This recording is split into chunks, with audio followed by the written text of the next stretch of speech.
Hello learners. आज की हमारी जो वीडियो है वो लोकतांत्रिक राजनीति भाग 2 के पहले चैप्टर सत्ता की साझेदारी से संबंधित है। पार्ट 2 हम इस चैप्टर का देखने वाले हैं। पार्ट 1 में हमने श्रीलंका के बारे में जाना था, श्रीलंका की राजनीतिक परिस्थितियों के बारे में जाना, और अब हम जानेंगे बेल्जियम की राजनीतिक परिस्थितियों के बारे में। तो आइए शुरू करते हैं बेल्जियम। सबसे पहले हम देखते हैं कि बेल्जियम में जातीय समूह या सामाजिक समूहों की क्या स्थिति है, वहां किस जातीय समूह के लोग कितने हैं, कौन सी भाषा बोलते हैं, वहां की जो जनसंख्या संरचना है या वितरण है वो किस प्रकार है। तो आइए जानते हैं। देखिए बेटा, बेल्जियम जो है वो यूरोप, ठीक है, यूरोप का एक देश है। इसके अगर हम बिल्कुल इसको अगर हम इक्वली डिस्ट्रीब्यूट कर दें, बराबर बराबर बांट दें, तो उत्तर की जो हमारा नॉर्थ का जो एरिया है उसे फ्लेमिश कहा जाता है, फ्लेमिश, और जो साउथ का एरिया है उसे वेलोनिया कहा जाता है। ठीक है, जो फ्लेमिश एरिया है इसमें डच भाषा बोलने वाले लोग रहते हैं, और जो वेलोनिया है उसमें फ्रेंच भाषा बोलने वाले लोग रहते हैं। डच भाषा बोलने वाले लोगों की संख्या 59% है, 59% है, और जबकि फ्रेंच भाषा बोलने वाले लोगों की संख्या 1% है। ठीक है, इसके साथ साथ अगर आप देखेंगे तो यहाँ एक छोटा सा पोर्शन दक्षिण पूर्व की तरफ, यहाँ पर जर्मन भाषा बोलने वाले 1% लोग रहते हैं। तो यहाँ पर 3 जातीय समूह हमें देखने को मिले। पहला, जो फ्लेमिश इलाके में रहते हैं और डच भाषा बोलते हैं। दूसरा, जो वेलोनिया क्षेत्र में रहते हैं और फ्रेंच भाषा बोलते हैं। ठीक है, तो अगर यहां पर देखें तो बहुसंख्यक समुदाय कौन है? जो फ्लेमिश एरिया में रहते हैं और डच भाषा बोलने वाले लोग हैं, वो 59% है। तो उन्हें हम कहेंगे कि भाई वो बहुसंख्यक है, उनकी संख्या ज्यादा है।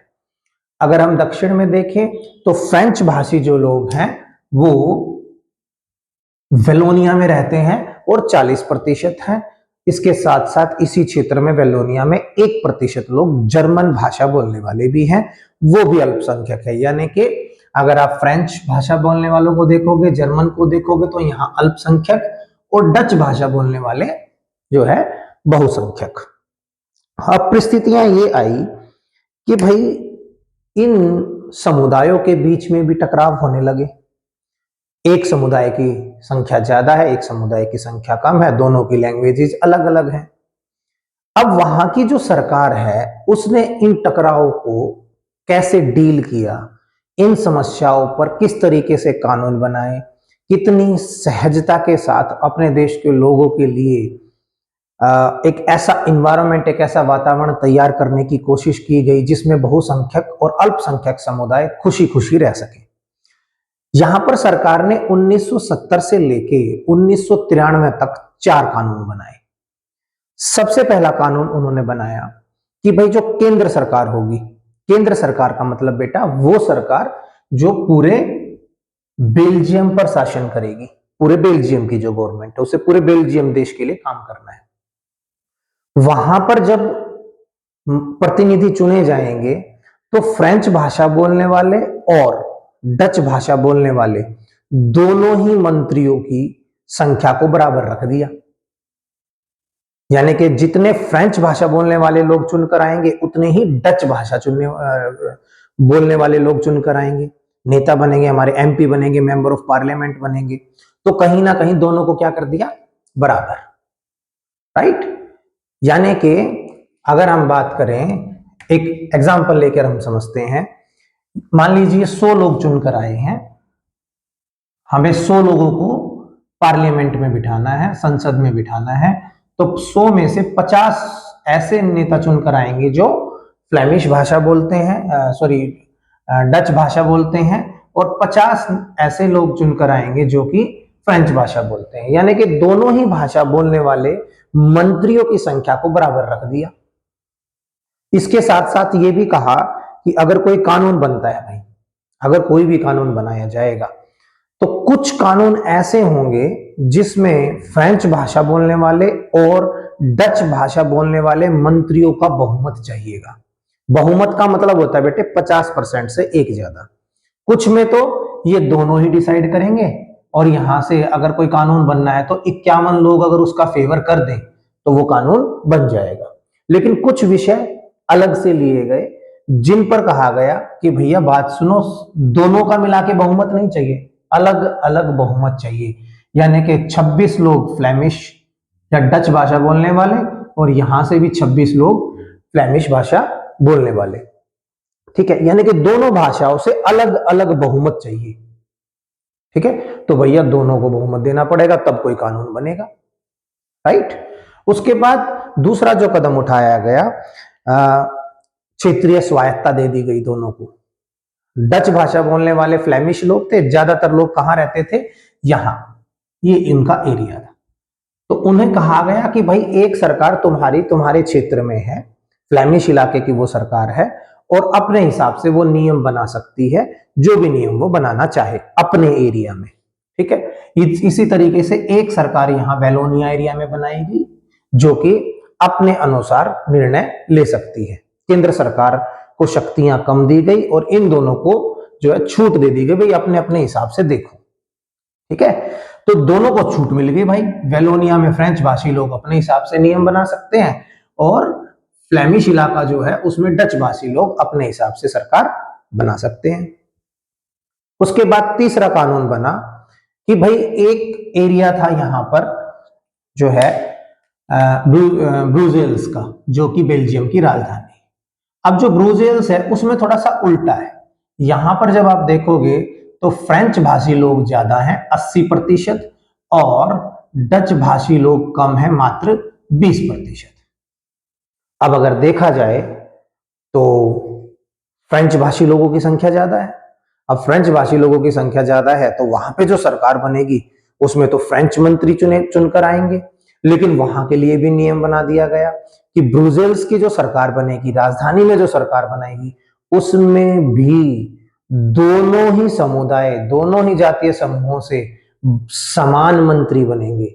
इक्वल नंबर ऑफ पार्लियामेंट के जो मेंबर्स होते हैं वो चुनकर आएंगे। यानी कि 50% फ्रेंच भाषी और 50% डच भाषी, यानी कि दोनों ही समुदायों को, बहुसंख्यक और अल्पसंख्यक दोनों समुदायों को बराबर बराबर प्रतिनिधित्व दिया गया। इसके अलावा चौथा कानून बना कि भैया एक सरकार ऐसी बनेगी जो तीसरे स्तर की सरकार होगी। सबसे पहले केंद्र सरकार, फिर राज्य सरकार। एक सरकार का ऑप्शन और दे दिया, उसे कहा गया सामुदायिक सरकार। और सामुदायिक सरकार को शिक्षा, संस्कृति से संबंधित सभी कानून बनाने का अधिकार दे दिया गया। ठीक है, यानी कि अगर मान लीजिए हम फ्लेमिश एरिया की बात करें तो ये लोग अपनी एक सामुदायिक सरकार बनाएंगे जो संस्कृति और शिक्षा से संबंधित कानून बनाएगी, यानी कि वो अपने हिसाब से अपने कानून बना सकते हैं। ऐसे ही जर्मन भाषा बोलने वाले जो 1% लोग हैं वो भी अपने क्षेत्र में एक सामुदायिक सरकार बनाएंगे और शिक्षा से संबंधित कानून और संस्कृति से संबंधित कानून वो खुद बना लेंगे। ठीक है, तो ये 4 कानून बनाए गए। अब वहां इसका नतीजा क्या निकला कि जब ये चारों कानून बने तो भैया अगर मैं बात करूं बहुसंख्यक समुदाय की तो वो भी खुश। अब वो खुश क्यों है, क्योंकि पूरे देश में तो वो बहुसंख्यक है, लेकिन राजधानी की बात करें तो वो वहां अल्पसंख्यक है। अब दोनों ही जगह उसे बराबर बराबर का प्रतिनिधित्व मिल गया। उसके अगर आप परे देखोगे, अल्पसंख्यक समुदाय को देखोगे जो कि फ्रेंच भाषी है, अब वो भी खुश है। क्यों? क्योंकि उसे भी बराबर का प्रतिनिधित्व मिल गया। क्या किसी एक समुदाय को यह महसूस हो रहा है कि किसी बहुसंख्यक समुदाय ने उसे दरकिनार कर दिया कि चलो भाई तुम्हारे बारे में कोई नहीं सोचेगा, तुम जाओ, तुम्हारे लिए कानून भी हम ही बनाएंगे? दोनों को बराबर बराबर प्रतिनिधित्व दे दिया गया, जर्मन भाषी को भी और डच भाषी को भी। इसके साथ साथ जर्मन भाषा बोलने वाले सिर्फ 1% लोग थे, उन 1% लोगों को भी सामुदायिक सरकार बनाने का जो है आज्ञा मिल गई कि भाई तुम अपनी सामुदायिक सरकार बना लो। तो कहीं ना कहीं तीनों सामाजिक समूहों के बीच में तालमेल बिठाने की कोशिश की गई और उसका नतीजा यह निकला कि जो इन समुदायों के बीच में टकराव था वो समाप्त हो गया, और जो गृह युद्ध की समस्याएं थी, जो सिविल वॉर बेल्जियम में हो सकती थी, वो टल गई। तो राजनीतिक जो निर्णय होते हैं, जो कानून बनाने की जो प्रक्रिया है, और जो कानून है वो किस मंशा के साथ बनाए जाते हैं, किस भाव के साथ बनाए जाते हैं, इस पर डिपेंड करता है कि वो देश कितनी तरक्की करेगा। ठीक है, तो बेल्जियम जो है खुशहाल देश बना, यहां पे जो सिविल वॉर है वो नहीं हुई, टल गई, क्योंकि कानूनी हिसाब से बनाए गए। राइट, तो जब आप इन चीजों को देखोगे, कानूनों को पढ़ोगे, तो आपको और ज्यादा इसकी क्लैरिटी आएगी। ठीक है, जो बोर्ड का स्क्रीनशॉट है वो मैं डिस्क्रिप्शन बॉक्स में दे देता हूं उसका लिंक, तो आप वहां से उस बोर्ड के जो स्क्रीनशॉट है वो ले लीजिएगा। अब उसका फायदा ये है कि उसमें नोट्स प्रिपेयर्ड हैं, लिखे गए हैं, आपको सिर्फ वहां से समझकर वीडियो से और उसे लिखना है। ठीक है, अब हम इस वीडियो का जो है रिकैपिचुलेट करते हैं और पिछले कंटेंट से इसको थोड़ा जोड़ने की कोशिश करते हैं। देखिए, जब हमने श्रीलंका पढ़ा तो श्रीलंका ने बहुसंख्यकवाद अपनाया, और नतीजा क्या निकला? जब उन्होंने अल्पसंख्यक समुदाय को दरकिनार कर दिया तो रिजल्ट क्या निकला? Civil war. आपस में ही लड़ रहे हैं, एक दूसरे को गोलियां मार रहे हैं, देश में रहने वाले लोग देश की सेना को गोली मार रहे हैं। स्थिति ये निकली श्रीलंका की। इसीलिए वहां पे हेडिंग भी दी जाती है कि श्रीलंका में बहुसंख्यकवाद, बहुसंख्यक समुदाय का फेवर किया गया। लेकिन जब यहां किताब में हेडिंग दी जाती है बेल्जियम की, तो कहा जाता है कि बेल्जियम की समझदारी। ठीक है, अब बेल्जियम ने समझदारी क्या की? श्रीलंका ने सत्ता को बांटने की बजाय उसका केंद्रीकरण किया। प्यारे बच्चों, केंद्रीकरण का मतलब सत्ता को बहुसंख्यक समुदाय के हाथों में थोप दिया कि बस यहां पावर रहेगी इस पॉइंट पर, सिंगली भाषा बोलने वाले लोगों के पास। लेकिन बेल्जियम ने क्या समझदारी की? उसने सत्ता का विकेंद्रीकरण किया। प्यारे बच्चों, विकेंद्रीकरण का मतलब होता है सत्ता की साझेदारी, जो इस चैप्टर का नाम भी रखा गया है।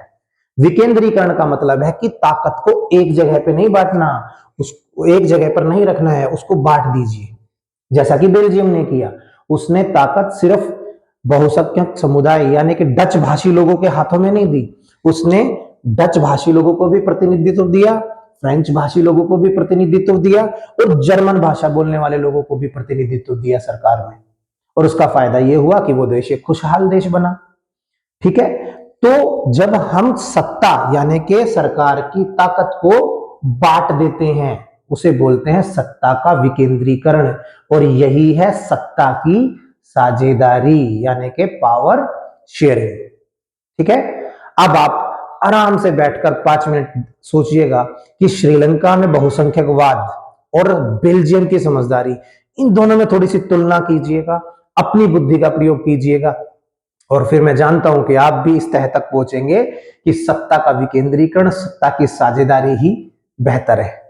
ठीक है, तो कोशिश कीजिएगा इसे समझने की, बैठिएगा, थोड़ा सोचिएगा, आपको समझ आएगा। Thank you. जय हिंद, जय भारत।